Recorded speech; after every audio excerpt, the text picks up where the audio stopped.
Buenos días, alumnos. Iniciaremos la segunda clase de la materia de instalaciones térmicas correspondiente a la carrera de maestro mayor de obras de la Escuela Politécnica 703. En este capítulo vamos a estudiar el aire. ¿Por qué necesitamos estudiar el aire? Porque nosotros dentro de esta materia tenemos que ver, por un lado, lo que es todo lo que es la calefacción y refrigeración de un edificio, y también luego vamos a ver lo que sería la instalación del que abastece esa calefacción, principalmente en el caso de lo que es la instalación de gas. Entonces, bueno, los problemas de calefacción y refrigeración actúan sobre un elemento que es fundamental, que es el aire. Este es imprescindible tanto para la vida animal como vegetal, y constituye el elemento que nos provee oxígeno para todas las combustiones. El aire está formado por nitrógeno, oxígeno, argón, dióxido de carbono, hidrógeno, y también aparecen otros gases como helio, criptón y xenón. Ahí ven más o menos un poco la composición del aire. Estas son las características del aire. La masa de aire que rodea la Tierra se la denomina atmósfera. El oxígeno es un elemento que se disuelve en agua, por eso los peces también con el oxígeno que está disuelto en el agua pueden respirar. Y su peso específico es de 1293 kilogramos por metro cúbico. La atmósfera contiene vapor de agua en mayor o menor cantidad, y la presión que la atmósfera ejerce sobre las distintas partes de la Tierra está compuesto por las presiones parciales del aire seco, el vapor de agua que puede estar no saturado o el vapor de agua saturado. Ahí vemos la atmósfera, y bueno, y ahí también podemos ver las distintas capas, que no es en este caso que lo vamos a estudiar, pero la primera capa se denomina troposfera, después viene la capa de ozono, después viene la estratosfera, la mesósfera, termósfera y exósfera.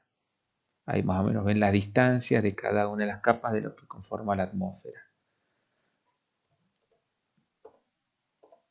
La saturación del vapor de agua está en relación a la presión y a la temperatura. A menor temperatura, el vapor de agua es saturado con menor presión.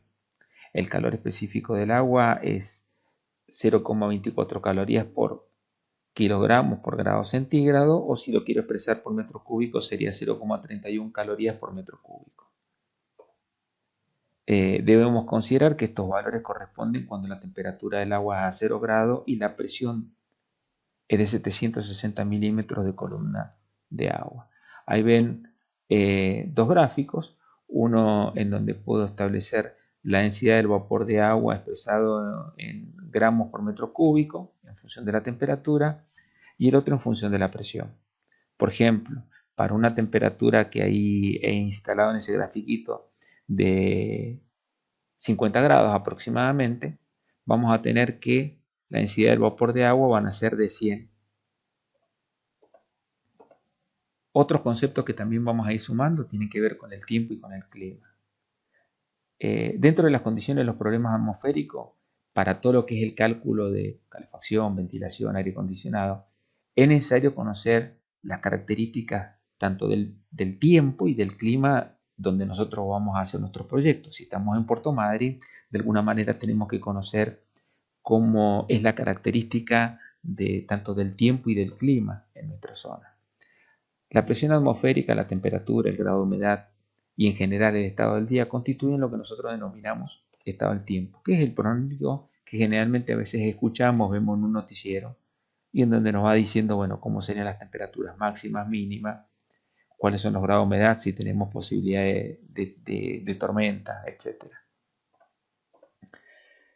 Por otro lado, nosotros cuando hablamos de clima, ya nos hablamos de un tiempo en medio de la región durante una cierta época del año. El conocimiento del clima de una región lo que nos permite conocer las temperaturas medias de cada lugar, los vientos, humedad o posibilidad de nevada.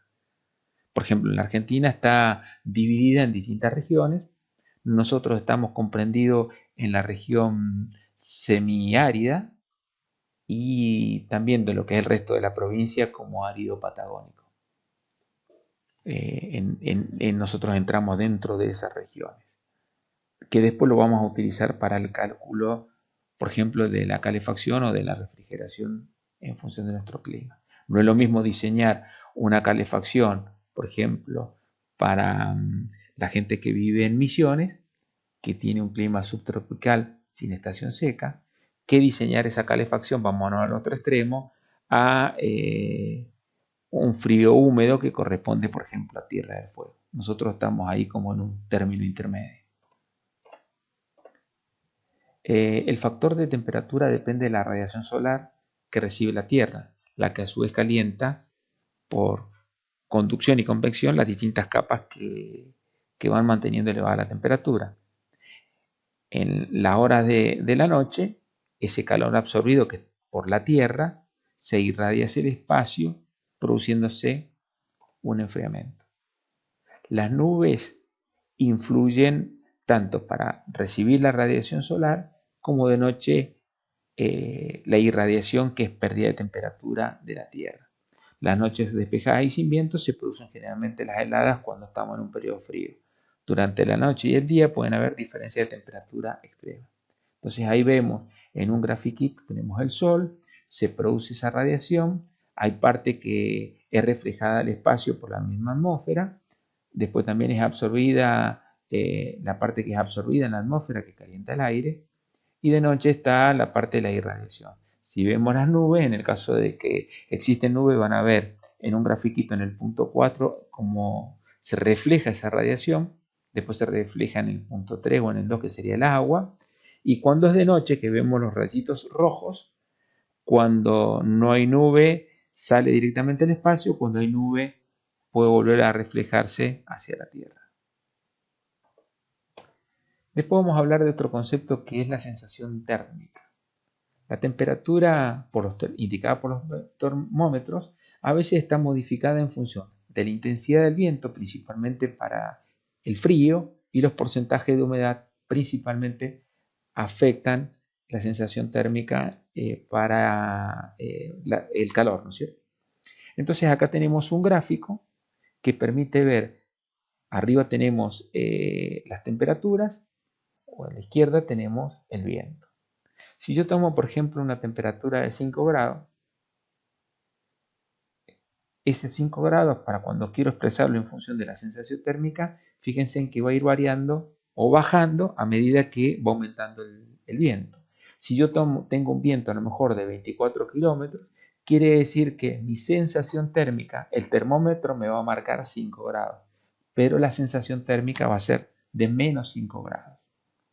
El mismo efecto en la sensación térmica cuando hablamos de calor, vamos a tener que también, por ejemplo, si tenemos nosotros una temperatura de 29 grados, esa temperatura y depende en función de la humedad relativa, supongamos que yo tengo una humedad relativa del 60%, quiere decir que mi sensación térmica va a ser de 32 grados. El termómetro me va a marcar 29, pero mi sensación térmica va a ser de 32 grados.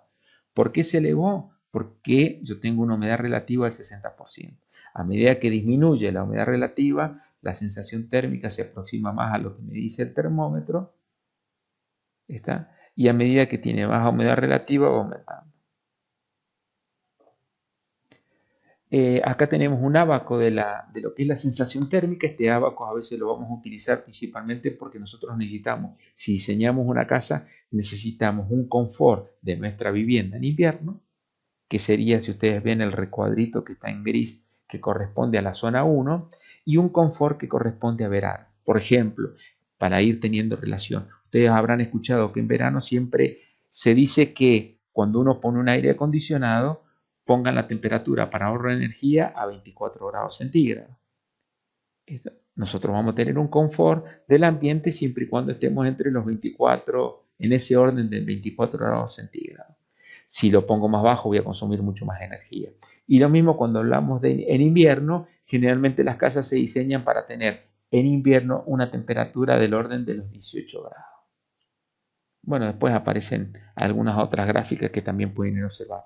nosotros tenemos dentro del gráfico lo que es en abscisas tenemos las temperaturas, 0, 5, 10, 15, 20, 25, 30 grados.